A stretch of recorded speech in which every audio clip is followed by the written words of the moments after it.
So I added 2 2/3 cups of warm water to a package of yeast and 2 teaspoons of sugar. And this is the same recipe that I've already done before. I have a video on it. It's a loaf of bread and pizza crust. So I'll provide the link for that in the description box. You can see there's already some bubbles starting, and I'm going to leave this to sit for about 10 minutes with the cover on top of it, so that yeast will activate, and then I'll come back and add the rest of the ingredients. So to this, I am going to add 4 tablespoons of olive oil, 2 teaspoons of salt, and between 7 to 8 cups of flour.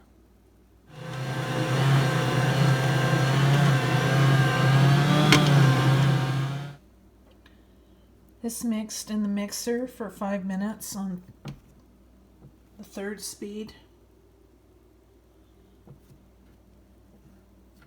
And it looks like really nice dough.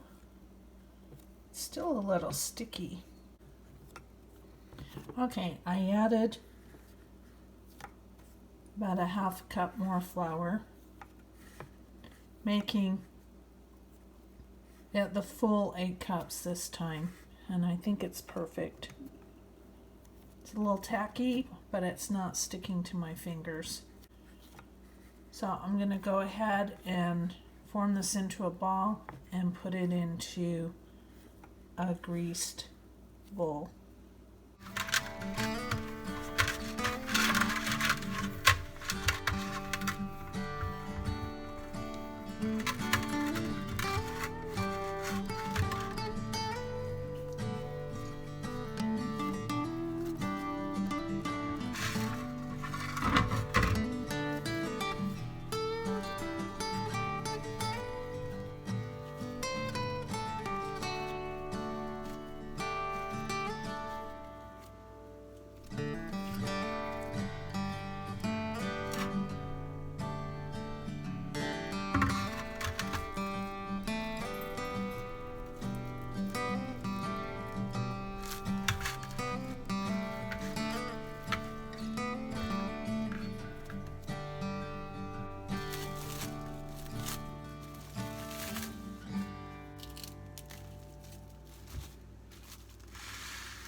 Okay, I'm just going to let that sit for a couple hours and double in size.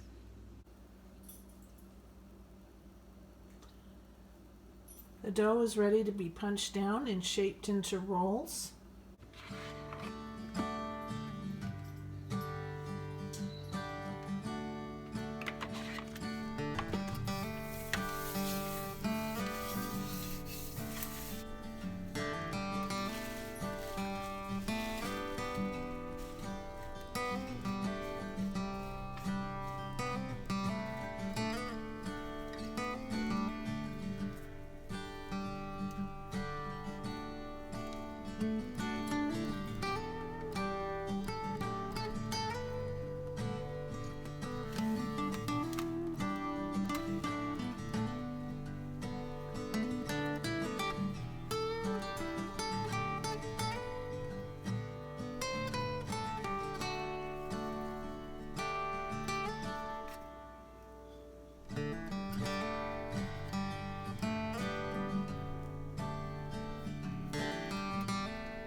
let those rise.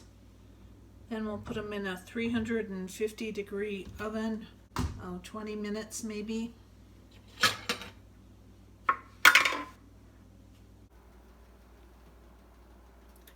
These have been rising for about an hour, maybe a little bit longer than an hour.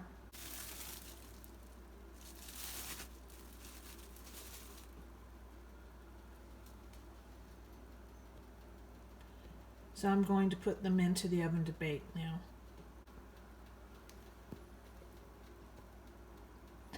The rolls are done.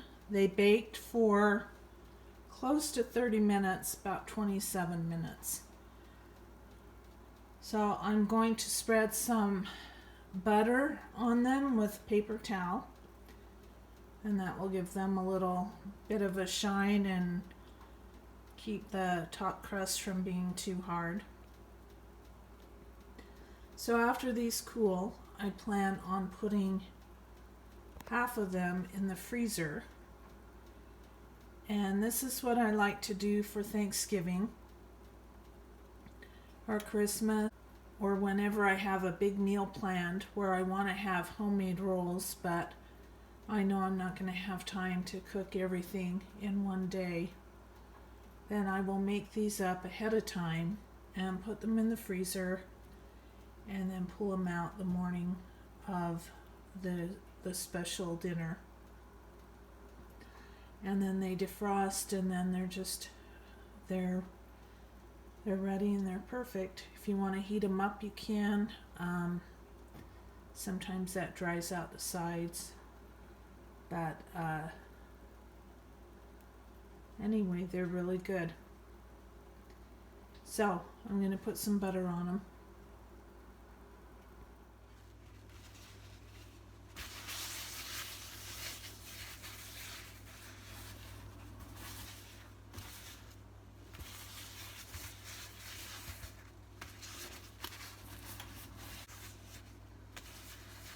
Okay, so we're going to have some of these with our soup tonight.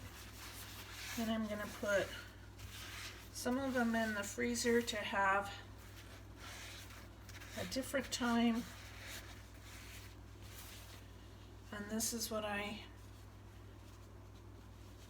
will be doing in a couple of weeks. I'll be making the rolls for Thanksgiving. And I'll probably do the same for Christmas.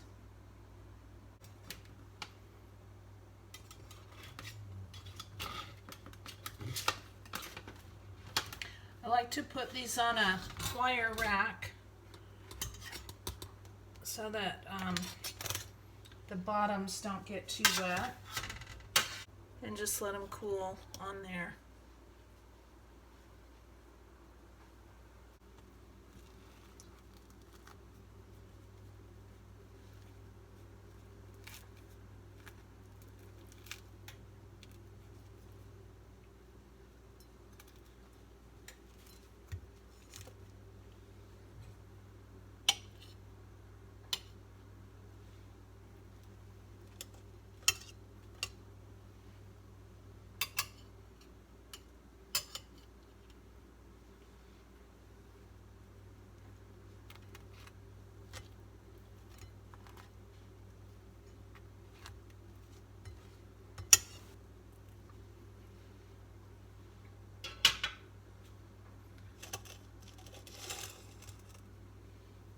Okay, and there you have homemade rolls. I have a really good recipe for honey butter that I'm going to leave in the description box.